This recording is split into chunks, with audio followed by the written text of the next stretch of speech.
Hi, my name is Courtney Wood and I work for the Downtown Stockton Alliance. This presentation is about the live-work opportunity in downtown Stockton. It explores a way that you might be able to get more out of your downtown investment. First, I will lay out a blueprint of the presentation.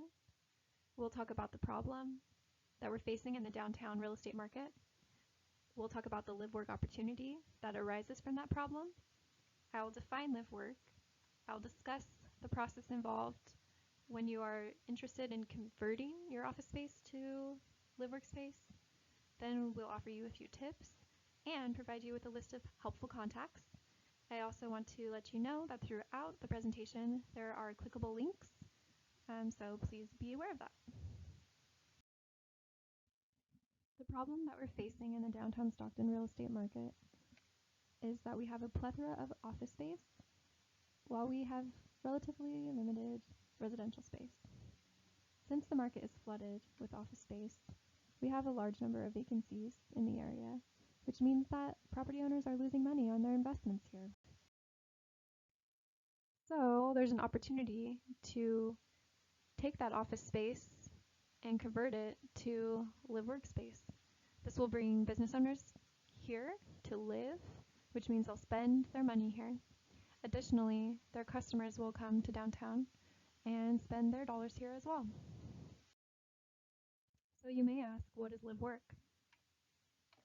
The definition is a dual-purpose residential work building where artists or other professionals both live and work. They can be a maximum of 3,000 square feet per unit, and a maximum of 50% of that space can be non-residential.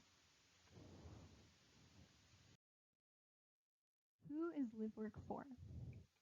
Renters or owners, artists, craftspersons, self-employed consultants, and small cottage industries.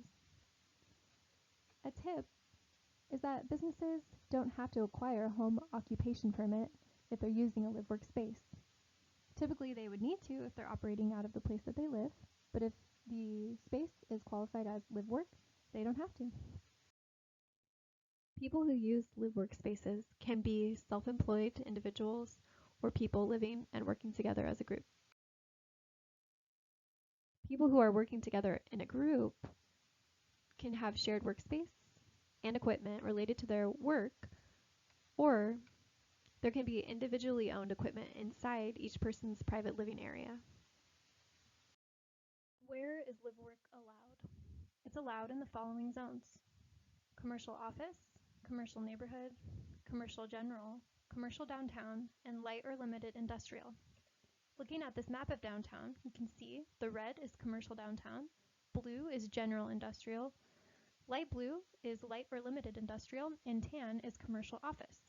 So most of downtown does allow live work. However, to be sure, check the City of Stockton's Landmaster site to determine the zone of your property. Additionally, live work is allowed on the first, second, and third floors without a use permit. So here's the Trethewey building. This building is currently being converted into 12 live work units. Here is the Main building, which is also being converted into live work units. These are two of the first live work projects in downtown, so we're very excited about them. Now that we've described live work and looked at where it is allowed, how can you get started? First, contact the planning department to determine that live work is allowed in your zone, and they will also help you to determine what permit requirements you will have. Second, you can schedule an optional economic review committee meeting. This is free and may help you get insight into what further requirements may be involved with your project. 3, you'll need to complete your building permit application, and within that application you will be required to complete the San Joaquin Air Pollution Control District Compliance Questionnaire, fill out your environmental health and hazardous materials disclosure, and also fill out your non-residential accessibility upgrade requirements form. You can submit 5 copies of all of this in person, or you can submit 4 copies in person and 1 copy digitally. Once you have submitted your building permit application, you'll need to receive feedback from various city departments. This could take between 20 and 45 days.